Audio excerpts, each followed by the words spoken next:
artists that are very reserved, I'm like, you gotta share. That goes back to what we're saying about intimacy. Yeah, You gotta true. let things out and just put it out there. Yeah, But I I mean, it's agree. also personality. Personality. So Everybody's this is what different. I'm So like.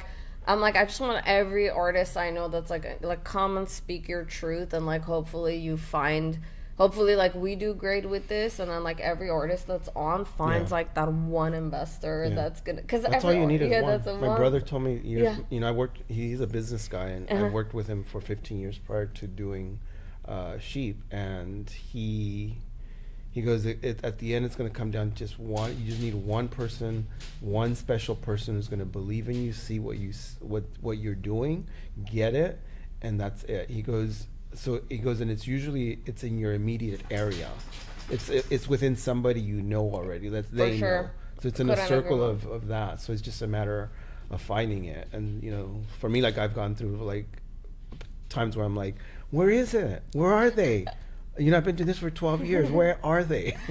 But then the next thing I tell myself is like, they'll pop up when you're ready to go. For sure, that's what I was gonna say. Something about within yourself, with the universe, and like I always say, like the Picasso days are over. Where like Yeah. because there's so many of us, Yeah. it's just not like Yeah. Picasso was like at an era where there was like 10 artists and Yeah. Montmartre. Like it was just like, and he was the business guys. They just picked him, But now it's like, especially cities like L.A., Yeah. New York, Miami. It's like all C1P with the mushroom vibes.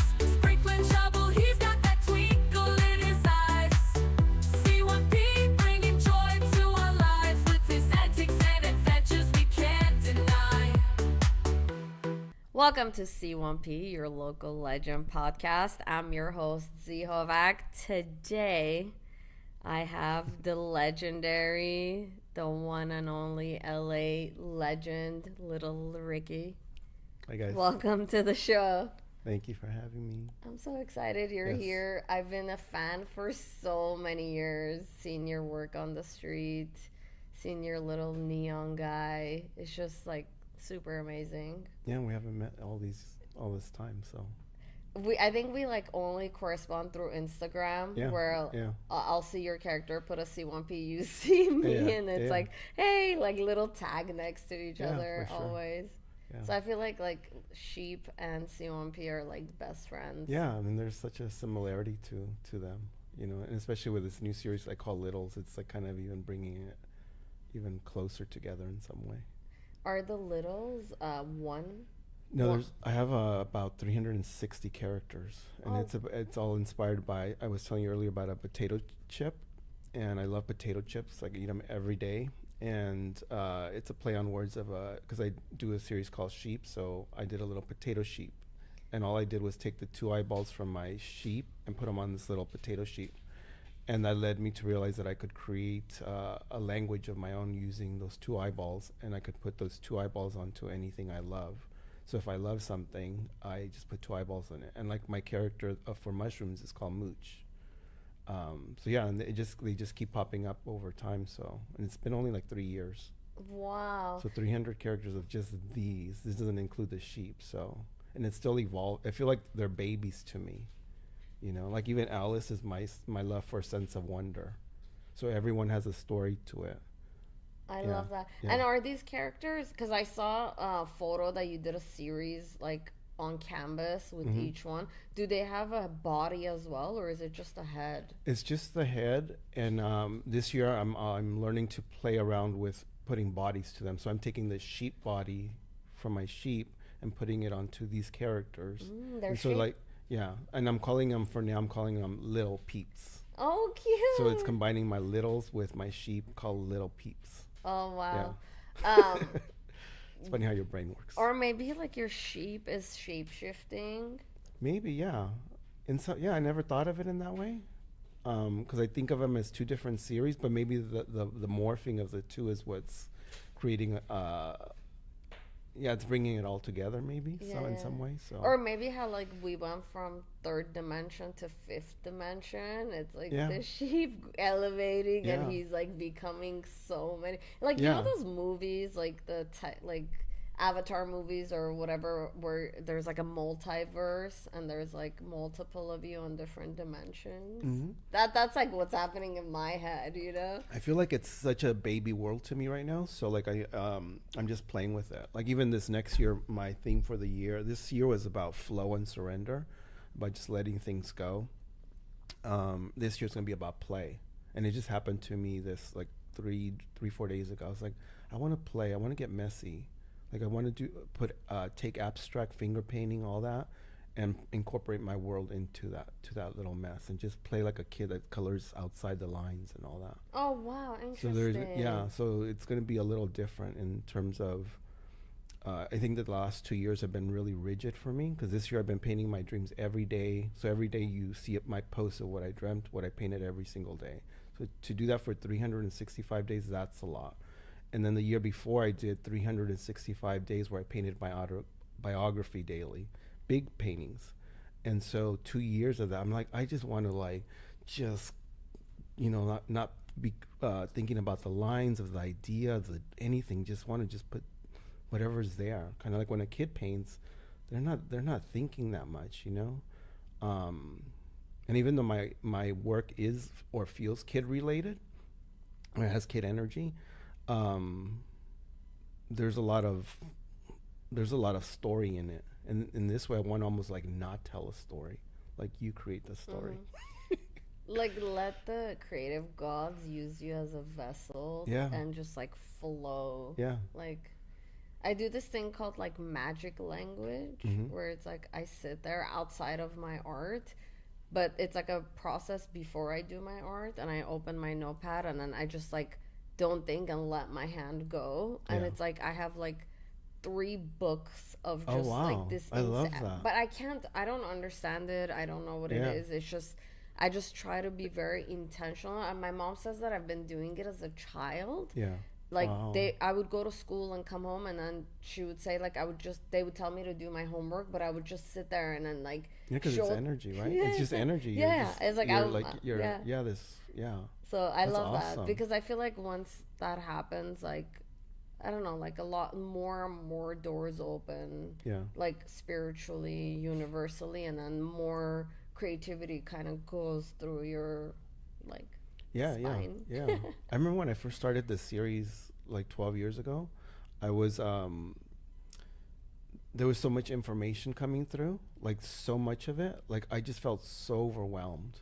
Like it was literally like I had to go like stop, I need a break, because I was making sure I captured everything, every single little thing that was coming through, and I still do. And that's what I tell any artist. I go, if you have an idea to do something, you have to capture it physically in some form. If you're not doing it, then I'm thinking like, then you're not an artist, because you're letting all this stuff just go away. You're not going to always remember every little thing. Like if I had an idea right now, I probably would figure out like, okay, or do something to make sure I capture it, whether I use it or not.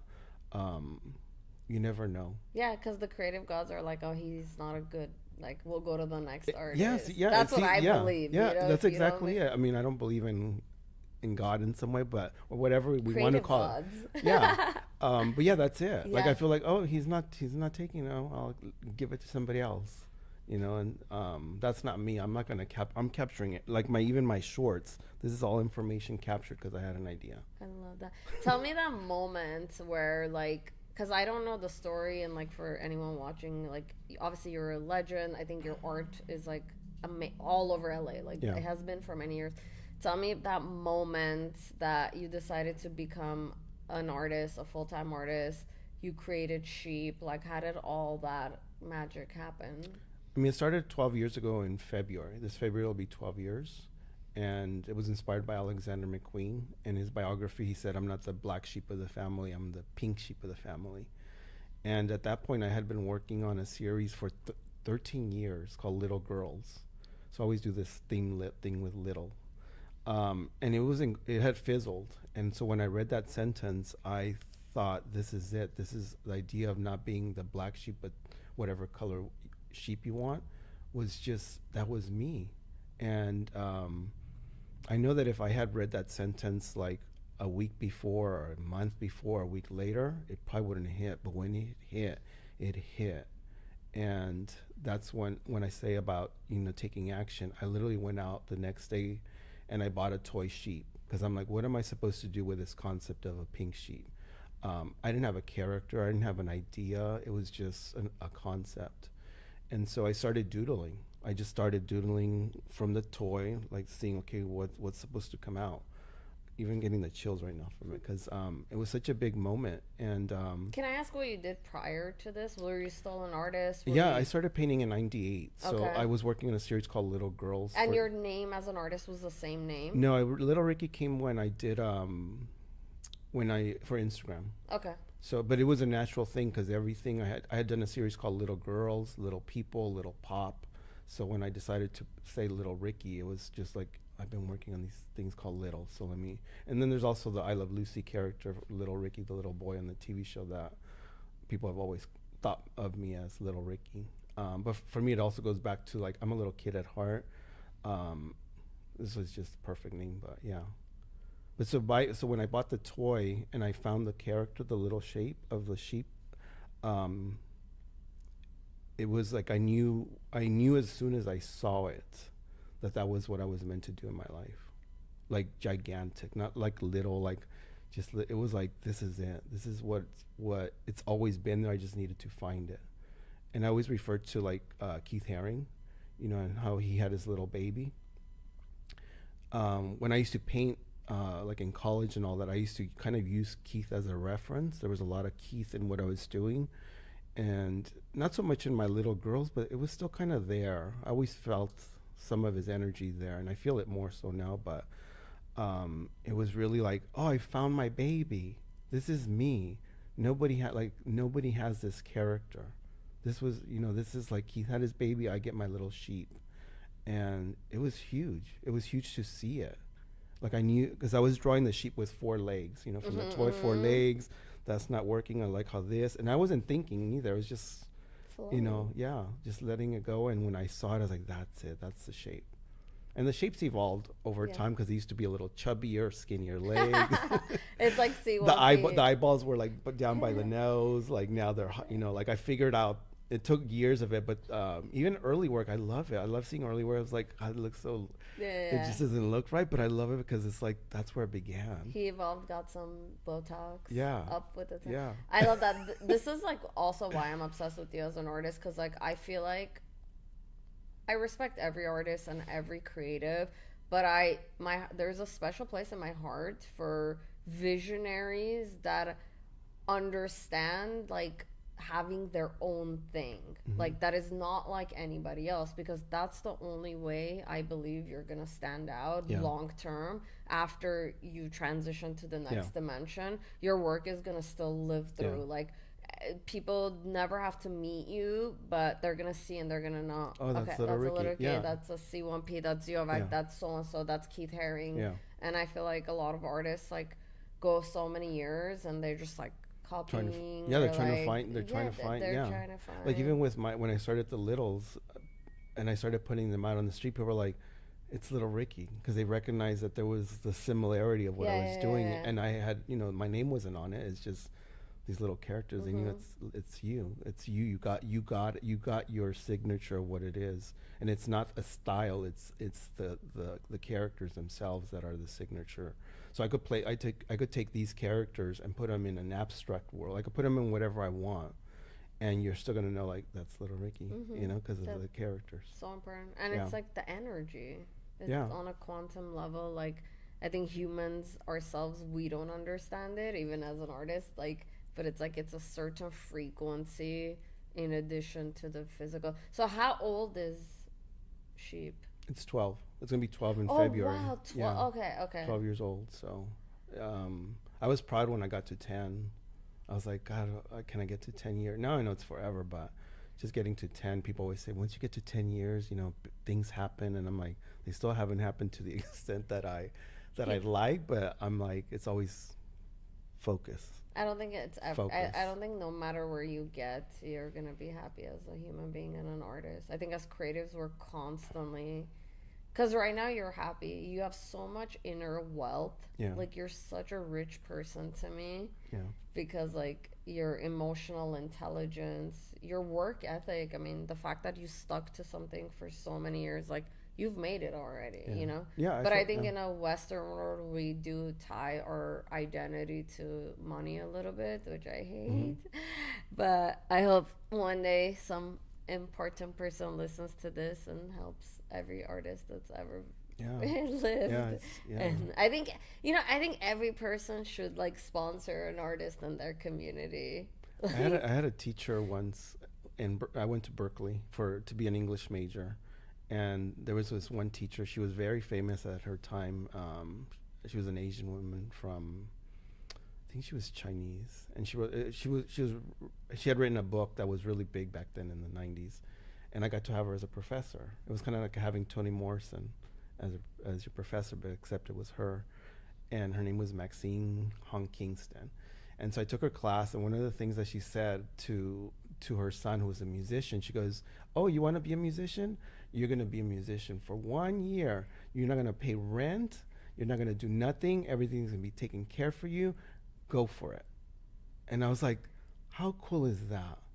And for me, like I thought, like, if somebody just gave me that opportunity to go, like, 1 year, be really an artist. I mean, I know I'm an artist, but like the idea of gifting that to her son was just so beautiful, and it stuck to me. And like if for me having wealth, I would do the same thing for somebody like that. You know, like actually, like, oh, you want to be an artist? Here, you're not gonna pay rent for the whole year. Your expenses are gonna be covered. Now, what do you do? You know, like, are you really gonna do it? Yeah, for sure. I don't know. That was such a cool thing that always stuck in my head, like Yeah. that gift from a mother to a son. Yeah, So that's so like, and then what happened to him? I don't know. It was I had no idea. Okay. It was more just the story of how she was questioning our whether- Dedication our- to yeah, whatever yeah. passion, She was questioning love, that. Yeah, and yeah. So she wasn't saying it to brag. Yeah. She was saying it to point out, like, if you want to do something, you know, do it. Yeah, like, yeah. there's no BS. No, I think like if you really want to do something, you'll find the tools. You know, like Yeah. you'll starve yourself to, like, you'll cut out like anything. Like there's been points in my life like I'll cut out anything to be able to buy like Posca markers. That's what I'm doing right now. I shared earlier. I'm living very frugally. Like, I'm spending like $40 a week on food, which is like nothing. Like, that's everything. And I don't feel like a lack of. Like, it's just like I like eating what I eat. Keep it simple. Keep it, light. Healthy, Yeah, healthy. probably I the mean, more. because I'm making my own food, which I like anyway. But yeah, just stuff like that. Yeah, I'm gonna do it no matter what. And I always say, like, for myself, I feel a great responsibility to do this. So I don't take this like lightly at all. Like, this is very, as playful as it is, it's also very serious in terms of like, this is for real, like I'm never going to see the extent of where this ends up at, because I see it on a whole other plane, and I'm not even able to see of where this is going to go, because I don't have that, either the finances to take it there, or I don't know how to do illustrations or like animation or any of that stuff. So I know that there's so much that can be done with what I'm doing. I just don't have the capabilities to do some of those things. Yeah. But I know that I'm not going to see the extent of how big this gets. How about we change that language today? Maybe you will see it. I mean, No, I'm seeing it already. Okay. And no, the extent of how big, the bigness of how, Yeah. like, like hundreds of years. I'm seeing like Got it. that I'm never, Generational. Yeah. That's what I'm okay. saying. I'm never going to see how. Yeah. Like Keith Haring never got to see what's happening. I mean, even if he lived to a certain extent, you're never going to see the extent of what you accomplish. Yeah. Like, even I think one time Oprah said that Maya Angelou asked her about what's the word thing when they say what's going to be your legacy, and Oprah said something like, "Oh, it's going to be my school," and Maya said, "No, you're never going to know." Interesting. because you're focusing on this one thing, and for her, she was basically telling her all these girls that you inspired are going to be inspiring other people, For and sure. so you're never going to see the extent of it. So I that's what I'm kind sort of of agree and disagree only for this.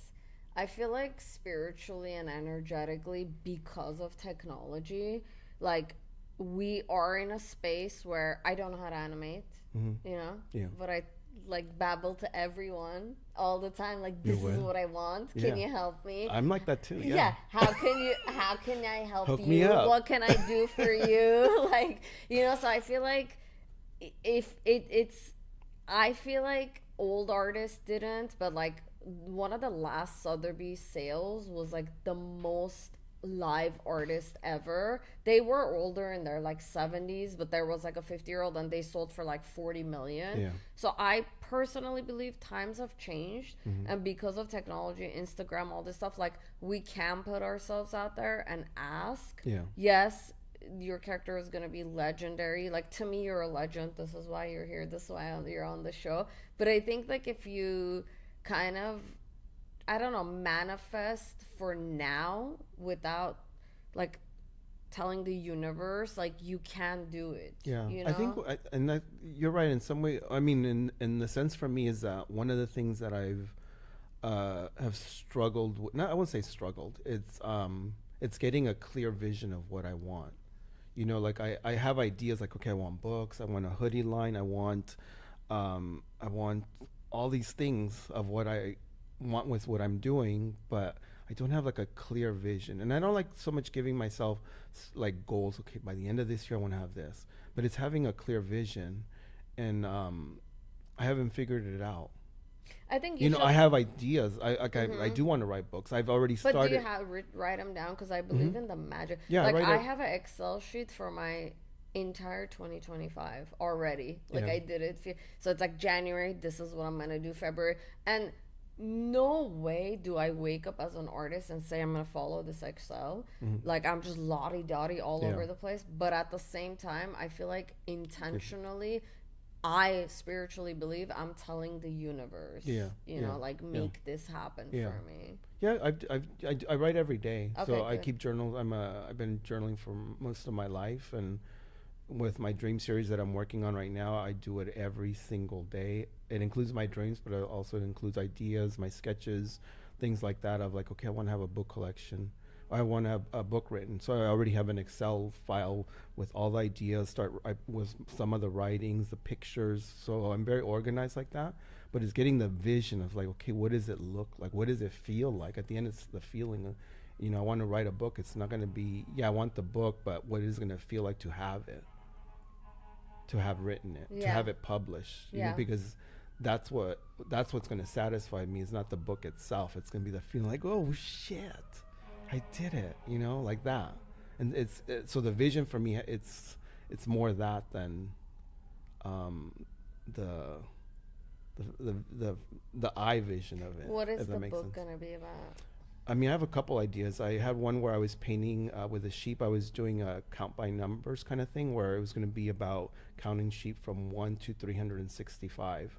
So I got up to 275 pages, and then I ran out of ideas of like, okay, what does a sheep do at 276?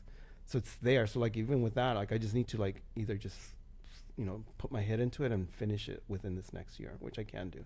Yeah. I have a thing with the littles because it's a love language. I want to like sort of play around with the A, B, C, D, F, G, the alphabet, and taking the names of my characters, drawing them out, giving them a little backstory, a little character, what they do, why I love them, where their name came from, like a little Yeah, backstory, I so love that that. it's almost like a collector's card. I just visualized With- it in with- my but- new mansion on my coffee table. Yeah, like I think it could Oh, be so cool. And yeah. even like with my autobiography that I did too. What color is the cover? I probably see white in some way. I see white. I don't know why. Okay. But even like when I did I'll my, design my house Yeah. around it. We'll manifest together. but my big project that I did like 2 years ago was, you know, when I painted my autobiography for 365 days. That was mass. That's the biggest like, thing I've ever done, to actually do 365 18 by 18 papers, paintings, and then I wrote a story with each one. So there's a lot of writing to it. So when in my head, I see that as a coffee table, autobiography, art book. So That what doesn't do you exist. need for that? Just like a I publisher, need somebody. funding, I need and a publisher. yeah, Anyone that's out all, there? That's all it is. We have a the legend in the work. The work house. is done. The paintings Okay. are painting. They've been photographed. I have the stories to each one already. Okay. And when I started it, I didn't have the backing of a gallery, so I was like, well, I'm going to do it anyway, like even without it. And at the end of the year, I thought like, so now how do I showcase this? So I never was able to showcase it because I don't have the resources to show all 365 paintings in one giant space. Like who's going to give me the You space? do have the resources. It's already there. We're just kind of gonna wiggle our way into. Yeah, the- yeah. I'm the same. Yeah. Every artist, Yeah. same. But we just have to somehow like let that go of not having, visualize we already have Yeah. it, and then come together and help make it happen. Yeah, yeah. Yeah, like I said, for me, it's going to come down this year to getting a better vision of, even speaking about it right now, is getting a clear vision of what it feels like to have the things that I want to accomplish. So which book comes first? I think that anyone, whichever, like I don't, if somebody said like, somebody came up right now, like, do you, pitch an idea? I'm like, well, I have a couple different ones. Like, which one do you want? Got it. Which one's going to work for you? Yeah. Ideally, I'd want the autobiography one, but I feel like the first one that's going to come is probably going to have to do with these characters because there's something a little bit more playful, is a little lighthearted. Because I already see that people wanting to collect them. Like I can see that aspect of it, and a book can. I don't know. I could see it. It feels easier. Yeah. It feels like an easier thing to do right now. So I don't know. What's for yourself, like other than the book, like what's the biggest thing you want to accomplish in 2025? Like I haven't thought about, like for me, the first, like what I said earlier was about play. So I want to play. I really do. I want to see where that takes me. I know that for years I did a series where I took portraits of myself as a sheep for like 7 years. What do you mean by portrait of myself? Self-portrait. I did selfies of me as a sheep. So I have a whole series of portraits of myself as a sheep. What do you mean as a sheep? Describe I put a mask on. I dress it up, with either sticker paper, whatever, hair. Like I did one where I did 52 portraits of Anna Winter as a sheep, as me. As you, yeah. So I dress up, put on the Anna Winter hair, put the mask. So I have all that. So like These that's are in digital, like photo form, they're- photography. Yeah, well, I just used a digital camera. This was before I got my smartphone, so I had already I want to use the camera. I don't want to use the phone. So I'm thinking like that. One of the things I want to do this year is, because I stopped it for like 2 years, is I want to do bring back that again, but using my littles, put masks on them, dress them up, put a little create a little fashion story to each character. But it's play. So Yeah. my vision right now is going to be about playing next year. And I think that as far as like what you asked about having, like, what do I want? I'm not sure yet, like in that terms, Interesting. but I want to play. Yeah. And I think me going into the new year already, like I've already started doing pieces, like I'll get the feel of it. Like, what is this going to feel like? And I think once I start it, that'll help me get a vision of what I want to do for this upcoming year. I saw on, I think, TikTok or Instagram where you had put the little sheeps on the Alexander McQueen billboard. Yeah, that on was the a cool. street. Yeah, Was that recent? yeah. When I saw the ads, I was like, I was driving with a friend. And I was like, oh, I need to, because it started with Alexander McQueen. Like my life will forever be attached to McQueen, even though we didn't know each other. It has nothing to do with each other. Like, well, there is some, because a lot of my sheep are fashion characters and stuff, but. Yeah, it'll always be intertwined. So when I saw that, I was like, oh my God, I have to put sheep heads on them. It was legendary. My heart stopped. It's so good. Yeah, I wonder how long. I probably didn't last long because that wall there, they're ads, but they keep them clean. I'm sure somebody came in and just Took them off? Yeah, probably. But the It's okay. Yeah.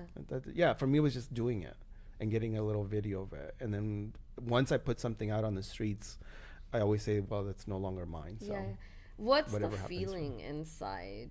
Like for me, it's Like putting stuff out. yeah, like for me, it's like I do it as like free public art, like just Yeah. not advertising. Like if I find a place and like, but I'm very like specific. I don't want to do it on like businesses. I don't. Yeah. Yeah. That's my And one I've rule yeah, too. yeah, and It's I've like- seen you same. Like you're very like clearly positions where you're not damaging. So like, what's that feeling? Process purpose for you of putting sheep on the streets? When I'm doing, when I'm doing the little stuff, the little stickers, it's just me. I walk a lot, so walking is a huge passion of mine as well. So I get to combine my walking with my art. So if I'm like even coming here, I walk down the street. I have my little stickers and just put them wherever I go. So that's very just it's like normal. Like if it would feel weird if I wasn't doing it. Yeah. Because I always think of it as like I'm just marking my spots like a little dog. Lifting Yeah, my yeah, leg. That's all I'm doing. Yeah, yeah. When it comes to doing like the paste up, so with glue and stuff, there's more of a rush to it because you don't want to like get caught. But I've never gotten caught, and I always think that since my work isn't very big, or as big as it is, I'm not tagging something with graffiti, like with spray paint. So Yeah, and you get a little bit of a rush, but it's not like the beginning days. Now I usually do it during the day as well. That's all. I only do it during the day. I never do it at night the way I used to in the early stages because you didn't want to get caught. And I'm like, people don't care. You just do it in front of them. Yeah, They don't need. They always just walk by and not there's even a notice, different rule with stickers versus paint. Stickers and paste, they like they don't care because you're not officially damaging. because like, you could rip it off. I Yeah. could take it off on the spot. Yeah. If a cop said like, hey, you need to take that off, or I'll take it off right now. Like, look, it just comes off. That's never happened to me ever, like not once. Yeah, So. especially like you're out, like offering happiness. That's all. That's all. Me too. Like that'd be my response. Like, I'm just trying to put a little joy out into the world. Yeah, That's it. like a cutesy little character. Like, how is this making it look worse? Like in Miami, Wynwood area, Yeah. like for many years, like the city allowed and welcomed all of this stuff, but in the last year they're trying to clean it up, and So so dumb. it's so sad. It's like, oh, it's the only place in the world where artists dumb. daytime are like tagging with like permanent markers, and it's like the coolest thing. And now it's like, I get it, the city's trying to clean up, but No, to me, like that's sort of even in the arts district right here, like in the arts, not right here downtown, Yeah, but yeah, like yeah, down in the yeah. arts district, same thing. Like it's just all cleaned up. It's like all this goes into this art area, and then once all this people move in and they clean it up, then what? It doesn't. It takes away from the vibe. And I've always thought that even areas like that could have walls designated for just a free for all. for sure. Like like literally just put up a wall and let it like come tag it up. When I was in New York a couple months, and this was so beautiful to me, there was a building in Chelsea that would always get tagged. It was brick wall, all of it. And every time I used to go to New York like twice a year, every time I went, I had my spots, and that was always one of my spots. And when I was there a couple like 3 years ago or 2 years ago, I was like, let me go back there. Maybe construction's done because it wasn't under construction, but let me go back. Maybe whatever. I go there, put up my little sheep, and I was like, they cleaned it up. The whole building is tagged, and then I walk. It's like, this is a fucking Comme des Garçons store. Oh my god. And they want that. They didn't clean it up. Even Angelina Jolie, where she has her offices in, where Basquiat, that's where she has her offices now. Was where the Basquiat studio was at. And that if you ever go to when I go to New York, that's one wall I always tag. And they asked her, because that wall will always get tagged no matter how much you clean it up. They're always going to pay homage to Basquiat no matter what you do. And they asked her, like, so what are you going to do with the outside of the building? It's always tagged. She goes, leave it as it is. Leave it as it should, she said. I love Like, that. and so when you see her come, there's always videos of her coming out. It's all tagged up, and these are her offices, and she goes, as it should be. Wow. And that's To sort of what continue the let energy, that be like just put up some spots for kids to play with, For sure. or, yeah. or adults like anybody, just, and then repaint and like, okay, come do it again. Yeah. You know, like, This little block, I don't know if where on Broadway Mhm. and I think 8th in down here in downtown. There was like a big building, and like most people tag all the time, and Yeah. it's like they kind of don't mess with you. It's the only place that I have seen like over and over again, like incredible artists tagging all the time. imagine if you gave that space to Mm-hmm. kids. I mean, it's just a wall. Who cares? Like, it's not. They're not. They're not. Like graph Yeah, lab. they're not physically damaging it. You know, like the one on Melrose. It's 75 Melrose. Yes, yes. Yeah, that, yeah. That building is, that wall is meant for that. Yeah. And it's a mess sometimes. Sometimes they don't. It'd be nice if they cleaned it up once in a while. Like, okay, let's start from scratch, because they haven't done that in a while, so it just becomes a big mess. But even that's beautiful to me. Yeah. But like, the more buildings should have that. Yeah, for sure. Just let The it get guy, I tagged. think, or whoever manages it, one time DM me, was like, "Come," because I did the Fame Yard. Mm-hmm. So then he was like, "Just come do it there." And then I was like, "Hey, can I like?" And I didn't know because I You hadn't could do really. anything there. And then I was like, "Well, is there a time?" And he's like, "No, just go whenever you want, whatever. Take a ladder. Like it's Yeah. like this is what this is there for." Yeah, I did when I was doing the Anna Winter in 2019. I wanted to do Anna Winter with 4 supermodels, and I wanted to videotape it for a documentary that's hopefully going to come out soon. And so we got scaffolding, but I asked him, I go, can I get scaffolding? He goes, yeah, just let me know when you're going to come so that they're aware of it. But otherwise, you just show up and put up whatever you want whenever you want. What is this documentary? It's called, I think he's calling it The Streets Are Out on the Streets. So he's been working on this for 10 years, and it's a guy from New York. And basically what it is a documentary of queer street artists from all over the world. And he's doing a history of queer street art from dating back to, like, I think even the Roman days in Pompeii.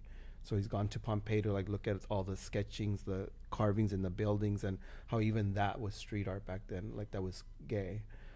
He's going into the 20s through the Prohibition or whatever more he's done through it. And then he's picked out, I think, maybe 20 queer street artists that are working right now. And he's traveled around the world to film them all. So. Oh my God! And I got picked. Yeah. Congratulations. I think it's almost all done. I think it goes back to him getting funding. Yeah, and getting money. But he showed me a trailer of it, and I saw it. I was like, wow, I want to see this movie. Because it's a story that hasn't been told. Yeah. You know, even like in 2019, they did a show down here, close by here, where it was called "The Streets Are Queer," and this guy from LA at the time, his name was Homo Riot, and he put together a queer street art show, and that had never happened anywhere in the world. Oh wow. You know, so it wasn't from all over the world. He just wanted U.S.-based street artists because it's his community. But even getting that, it's like, how many queer street artists do you know of, like that are visibly out doing work that is queer-based? There aren't a lot of them. There is, there's more now that after I've done this, because he's introduced me to a lot of them, and I'm just like, wow, see, it is happening. Yeah, it is happening. People are, and like times are changing, so more and more people are just like out comfortable, and When I first Sure. when I first started doing this, I didn't go into it thinking I want to be a street artist. That wasn't ever my thing. It was more just, well, it's a sheep. It needs to be out on the street, like it's an animal. That was my thought process. Even though I loved street art at that time, it wasn't like, oh, I want to be a street artist. It was like, no, it's a sheep. But when I started doing it, it was little. I was kind of like, yeah. But I thought, like, how's this going to work with this community of street artists? How do I fit into this? Even though I wasn't saying anything that this is queer or gay or whatever, it is a little pink sheep, So it's a silent way of putting it like that. Yeah. But my thought was like, oh, there's gonna be all these, straight dudes doing graffiti or whoever they were. I had built up a story of how I wouldn't fit into this community, and it was the complete opposite. For me, the street art community here in LA, it's been just embraced. It doesn't matter. Yeah. Me being, it didn't, he goes, as long as you're doing it. Yeah, art is art, Yeah. and if your work is good and consistent, and like what I've noticed about you that I love the most is also your placements. Yeah. Like it's always different. I've seen them like little low, Yeah. like, and I think like I don't know. In my head, I can only imagine that like it's free, but also strategized. So I think as like an observer, Yeah. which for me, like even as an artist, I'm an observer. Like you constantly see the diverse placement, you see the continuous, and so like even if you enter as a hater, you'll eventually love once you like continuously see consistency, good work, Yeah. fun stuff. Just repetitive. Yeah, You know, that you good just keep, point. yeah. Shepard Fairey once said, I was talking to him, my brother and I were talking to him, and my brother asked him, so any tips for him? Kind of like whatever. And he goes, as long as you just keep doing it over and over. You know, that's be relentless about it. Yeah. You know, There was a really funny I was listening to a podcast and the girl was sharing like a true story. She was like, I went on a date with him and he was so hot on the, you know, on the app, and I showed up and it was this, his house was like his art, but it was all the same thing. It was just all over the every wall was like the same character, and I was like, and then she's like, and I don't get, like, I thought it was like very serial killer, and so whatever. She's like, then he had no shoes on, but he was singing, like she had the time of her life, but Yeah. like, and I'm listening to it as an artist, I was like, sounds like me, and I'm Yeah. like, is this what people think when they come to your studio? But Yeah. it's like, as an artist, pick one thing, do it till you die, Yeah. and that is how you create your legacy. yeah, and submerge yourself like into, you know, where I live. It's way smaller than this, but yeah, I had to let go of the idea of my place being like an apartment where people can come hang out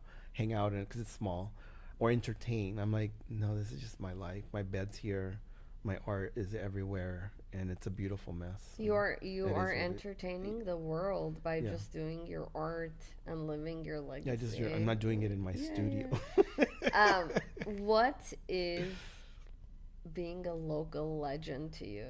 I don't think of myself as a legend. I mean, think you're a you know, like I'm proud of what I've done. You know, I'm proud of the consistency, the relentlessness to just keep doing it all the time, nonstop. And yeah, I just love. I mean, I love Los Angeles. You know, I love the city. I love the community of artists that I've gotten to know from doing what I do. And I always say that one of the best things that I love of being an artist is the people that I come to meet from doing it. Like this, to me, this is the perk. You know, when I'm out in a gallery or on the streets, when people are like, hey, are you the guy that does this? And I'm like, yes. And I'm always like, stickers, talk. Yeah, it's connections. You know, for me, like, that's, aside from the painting itself and doing it, the connections that I've met from the community of artists or non-artists or people who love your work, it's the best thing in the world. It really is. Without Yeah. connections, like, what's the point of doing it? For sure. You know, I could be doing all of this and not have any friends, not have no community. Then what? Yeah. You know? We're all one interconnected atom. The more we give, the more we evolve and raise the frequency around us, Yeah. around our people. And that's like my little bio that I always say. It's like human. I mean, even like I just came back from Art Basel and I kept every day I'm like, I'm not hungry. And like I just couldn't. And I realized it's because I was showing somewhere. So there were people coming to see me. And it's like I was like filling up energy and fuel by just them giving me energy. Mm-hmm.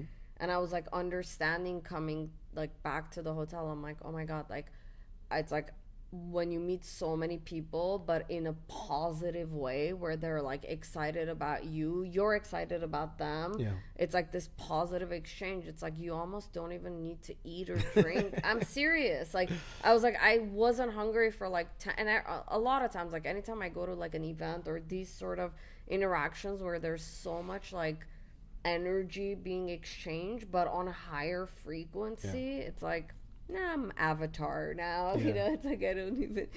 I just need to refuel after stuff like that. I'm like, I totally enjoy it, and then I was like, okay, I need my me time. Leave me alone. Oh, Don't- yeah, that Don't for call me. sure. Don't text me. For I always like a tell week. even people on my birthday, I'm like, don't text me.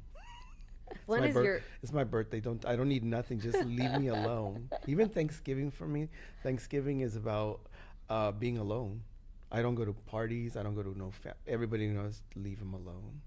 It's his holiday. I love that. I'm really weird and reclusive when it comes to holidays too, but mine is more like because there's so much happening outside, I get overwhelmed. Like I'm like, this is already what's in my head Yeah. when I'm like, but more mine is more like people, traffic, chaos. Like I've never gone out on Valentine's Day, whether I've been Yeah. single or with a partner. I'm like, I don't need to be in this Yeah. mess. Like inside, just making food, chilling, like avoiding the crowd Yeah. is like the ultimate goal. I'm I'm a loner at heart. Like I Aren't just, we I- all I- as artists? Well, it's also, yeah. I think it's how much you like enjoy it. Oh yeah. Like I enjoy. Like I haven't dated, or I haven't even had sex in like 10 years. I live by myself, do my own thing. That's you and know pe- how powerful that and is. people are like, this is very conscious. I'm not like seeking for it. I'm not looking for no relationship. Not that I wouldn't want one, but I'm like, I don't care. But I really, really just love being with Ricky. I love my hangout time with myself, which is every day, but I laugh. I just entertain myself. Like I really am my own best friend. And as corny as that sounds, but I've been like that since I was a kid too. Because so you're nothing's changed over the time. It's just been honed in. I'm like, I love this. because you're connected to the higher power and you're creating work and you can entertain yourself like at all times. Like all day. yeah, I don't watch movies. Like people are like, "What show are you into?" No, never been into a show in my life. Like wow. I don't See, I'm want. the opposite in that way. Oh yeah, no, I don't like. I make sure I don't let any like outside influence affect my subconscious. wow. That's Only like interesting. physical world. Yeah. But I love people. Like I Yeah. love sitting down, having a glass of wine, not too. having a glass of wine, just with people I Yeah. fucking love Yeah, and just same. obsess over them. But I don't really need like coffee is the most exciting part of my day. And then just painting, and like I'm like that's orgasm for me all day long. Mine's is eating potato chips every day. Have you ever done a every potato day. chip? Like instead of a carrot, like is like just the silhouette of the chip? Yeah. I mean, yeah. Okay, okay, Oh, yeah. okay, Well, that's sort of how it started. Okay. In some way, I just put two eyes on it. okay. The chip with two eyes. Okay, Yeah. So I okay. did a little. I'll give you a. Okay, I'll, okay, I'll yeah, show yeah. it to you what it is, but just a stupid idea. Okay, I've That- seen all the characters, but the chip I've missed. Yeah, so that's I it. And gotta- his name is Papi. Okay. Papi. Um, Papi's chulo. Papi chulo, vámonos, let's go. Anything you like to share for anyone listening, watching? Anything they should know exciting about you? I'm trying to think. Actually, you know what? I mean, just in us talking together like this about everything. One of the things I always like to share is that I got to experience real joy in 2018, in January of 2018. So I can't believe it's gonna be like 6 years ago. But there was a moment where I was at the gym. I was reading a book because I go to the gym to read books. So on a stationary bicycle. So I love reading. But I promised myself you can't read at home, and if you want to read your book, you have to go to the gym and get on the bicycle. So I was reading a book, and I looked up. I literally was like this. I looked out the window, looked back. I was like, that was it. That was what I've been waiting for my whole life. That little glimpse of just joy where nothing happened, but everything changed for me. That little second changed my life forever. And I always thought that I'd find this enlightened moment of this is some big thing, and it was nothing. And since that day my life has forever been just changed. And even I always think of my work as having joy being the number one ingredient in it. And it was just the coolest thing to ever happen. And it led me to realize that joy for me is not about a feeling. It's not like feeling happy. It's just it's who I am. It's who we all are. And I realized when I'd have my off days where I'm in a bad mood, I'm like cranky, even just to myself, or I'm having shitty thoughts just going on. I'm going to the supermarket. I'm like, oh shit, get out of my way, whatever. And I'm aware of it. I'm so aware of when I'm having a shitty day or even a low day, or even like when I told you this morning, I'm feeling heavy. Like I'm very aware of that. So when I'm having shitty days, I'm like, okay, so go for it. Have your shitty day. And I'm like, I have my shitty day. And the other thought is like, you found joy already. You are joy. So this is not taking away from me. I love that. So, was this the first time you read a book at the gym? No, I've been reading books at the gym for 13 years now. So, what was different about this very day? And what were you reading at that very moment? Well, I mean, we could do a little, I could go inward a little bit in terms of, because it's a longer story. So a month before that, I've been doing a sleep routine for many years, because of I'm such a dreamer and I love everything about going to sleep. And over the years, I established, the routine changed. A lot of it had to do with just laying still, complete stillness, like no movement. And then breathing, counting my breaths, my belly breaths, doing different things. And I ended up getting to this place where I was going into, it felt like a different dimension of life or existence. And I told my godson, who was like 15 or 16 at the time, I go, hey, I'm going through this, whatever, because he was into his dreams too. He goes, I think what you're doing is that you're self-inducing sleep paralysis. Mm-hmm. And I was like, I kind of looked into it, but I didn't want to do much because I didn't want it to change anything about what I'm doing. Like I didn't want to. So I looked, I'm like, yeah, that sounds right. Never looked into it again. But the more that I did it, the more I got into this, I started to experience this other level of just, I'd wake up, I was like, whoa, what the hell was that? And so in December, after years of it just getting deeper and deeper, I got to a place, and this is like December of 2017, so it's a month before this moment of joy. They're tied in together. I know exactly.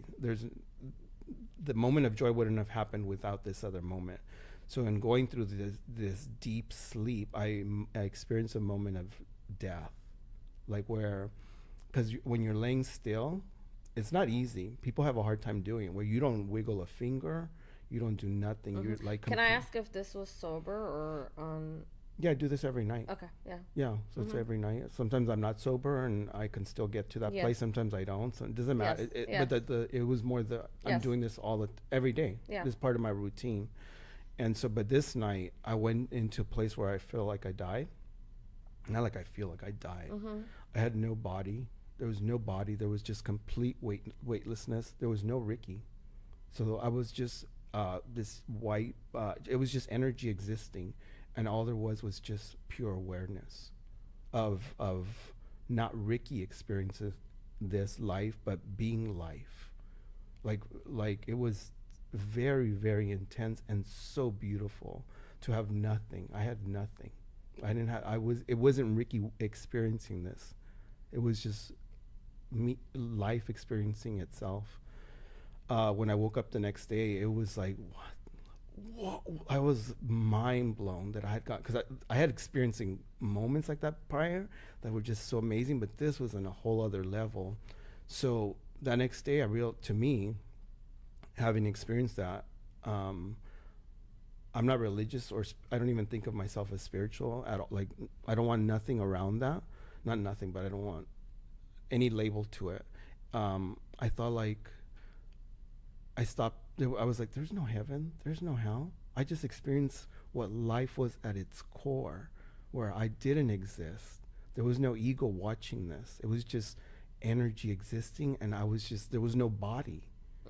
And that changed my life right there. Like that changed my life, my thing of like, even as I go out into the world, that moment I was like, it's all just the same. Not that I don't experiencing, I don't bad thoughts. Like that's normal. What you mean. But that you moment were enlightened. Like that moment was beyond. So that moment I know is tied into like that same. Yeah. So whenever I go back to when I go to sleep now, I don't, as much as I want to, like, can I go? How do I get back there again? Or is there a deeper place? I was like, doesn't matter. I already got that. And if I'm lucky enough to. When I know I can go back to it in any Yeah. place in some way. I couldn't touch it or feel it in You're already some there. way. You're living it. You don't even need to like. I think that It's my just your question little for brain you. thinking, What? oh, you want more. Yeah, yeah, yeah. Just like going, The like, high on like meditation or certain things, it's so beyond any like physical thing you'll ever do. Okay, so my question is this because I have a very similar story. Did you have any physical body pain or anything prior to that? And did you feel weightlessness and like this like energy lifted off of you and maybe like a pain you had to go away? Because for me, I had something like that happen to me and then my entire physical felt body different. felt different from that day forward. I think I mean weightlessness. That's when I said I had no body.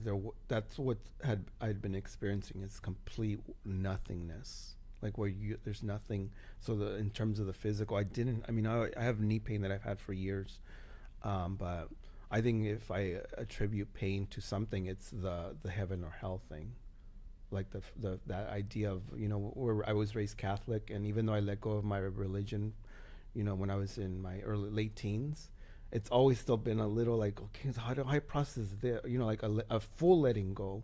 So my thing was that full letting go was that there is no heaven or hell. It's all right here. This is heaven or hell to me. So when people say like, oh, I'm going to go to heaven, it broke it all down for me because I experienced what it was to exist without Ricky being the person existing.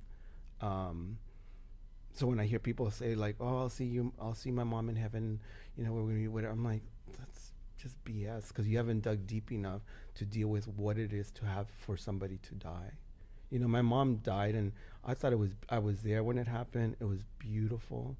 It was right after my moment of joy, like a few months later. I felt like it was almost like, oh, this is it was a perfect way for her to die. I mean, she'd been sick for a long time, but it was beautiful. There was no like, I'm not like, I'm gonna be with her again one day. I'm like, she's here. I already experienced that the energy yeah. So I'm not like, Mom, one day I'm gonna see you. I'm like, it's usually like, Mom, hola mamá, aquí ¿cómo está? Yeah. Like, not that she's physically here, but the energy of her just existence different is dimension. here. Yeah. Your soul never dies. You're a But- white light. But people letting go of that. I know it's so hard. I mean, if you're really religious and you believe in whatever religion, I'm always like, my mom was super Catholic, totally respected it. If you believe in it, I believe in it to the extent. But it's letting go of some of this stuff. Like, do the work in some way. Like, stop. Like, for me, my life has been unlearning everything I learned. And so when I see people so deep into their religion, I'm like, have you like tried to unlearn it a little bit, to really question what it is, to who you are, to who we are, like. So to me, that was all of it. That moment was the complete years of unlearning Interesting. of everything, of who I am, and in every way that now I know who I am. I'm just that white thing existing. That's so beautiful. Thank you for sharing. I love that. I feel like, even as an artist, I'm like, I feel lucky that I'm an artist. I feel happy, just that's it. And I feel grateful and lucky that I got to experience that moment. Like, yeah. Chosen by the gods, we are. It was I love awesome. that. It was so awesome. And any of your art changed after that? Any of your perspective towards? No, because I feel like it's always come from that same place. It was always coming from that same place. I feel like now I can put a marker, like a date on it. I I could put a date on when it happened, and then, like I say, it's all like when people see my art on the street or at a gallery, or if they have it in their house, I'm always like, all I want you to do to have is that when you see it, you're just like, it's just this happiness, this joy. Yeah, joy. Yeah. That because joy and happiness are two different things for me. Happy is like, hey, you're having a good time. Joy is me. It's not a feeling for me. It's who we are. Yeah, yeah. It's who we are. It's about allowing ourselves to be that joy, and that comes from kind of, I'm tying it in with the unlearning and just really getting to know who you are as a human being. I always say, get to see all your monsters. Get to see the scary part of yourself. You know, when I was in my 20s and all that, I would I've done my share of drugs, crazy sex, just did whatever. I've always done whatever I want, but knowing like, what am I going to get from this? What am I going to learn from this? How ugly am I going to get? You know, am I going to be, you know, passed out on the street of New York City subway? I've done it. How did I feel the next day? We'll do it again next week, you know, but to see what that feels like, to know the unpretty of who we are. Yeah, sitting with the feeling and Of like, yeah, I'm not perfect. Like I'm not the perfect human being. Like I said, when I have my shitty days, I allow myself the grace to have a shitty day. Think every shitty thought that you want. You don't have to express it to anybody, but you could think it. yeah. And those thoughts are not me. It's just one day passing thoughts. I don't even have to analyze it like, oh my God, why am I having a shitty day? I'm like, because you're having a shitty day and that's all it is. Yeah. So important. As long as like you're aware and you're like a little bit better every day. Like as long as you're just like look back and you're like, okay, like I did this yesterday, I'm gonna do a little bit better tomorrow. I like it's always to be okay. I think it's the best thing you said, to be okay knowing that you fuck up or you like as humans will continuously mess up and just do bad things. And it's letting go of perfection. yeah, You know, for me, I was one time Jane Fonda said that she was on a toxic quest for perfection, and that was before 2012, before I started Sheep, and it just stuck with me. I was like, I'm the same way. I want to be this perfectly spiritually evolved human being. That was my thing, and a perfectly spiritual human being doesn't feel bad things. They're always I'm like, no, that's not a perfect. That's BS. like all my beef with everyone that lives in Venice. You know, that's All my friends that live in Venice that I love just pretend like they're all these like spiritual vegans, but they're like some of the darkest people and I'm like, it's okay to be like that dark. You're a physical being living a spiritual being. One day you're good, one day you're bad. Like stop hula hooping around pretending like you're not fucking up every day. Like we fuck up every day. Every day. It's okay. Yeah, that's it. It's okay. I could have my shitty. I like my shitty thoughts. Yeah. It will make us beautiful. Well, love you. I'm so grateful to have awesome. you here. Yeah. I could sit here for hours probably. Yeah, this is amazing. What are we on time, Jeffy? Too long. I'm excited, like, to also see like the incredible stuff you're gonna do with Sheep and like seeing more and more on the street and in the future and whatever else. I think curiosity, you know, just such a great. That's one of my favorite words. Is curiosity. I'm curious about next year. I'm like, what am I gonna do for this theme of play? What am I gonna play with? You know, and just I'm excited to see what I come up with. What are your socials? Where can people find you? I go by I'm usually Instagram is really my heart there. It's just LittleRicky001. Okay. We'll put it in the thing. 00. There was no LittleRicky without the 001. Oh God, and that's probably magic. Thanks for being here. Thank you for Rock listening. and roll. Thank Ciao. you for hearing me out. Bye. Bye, guys.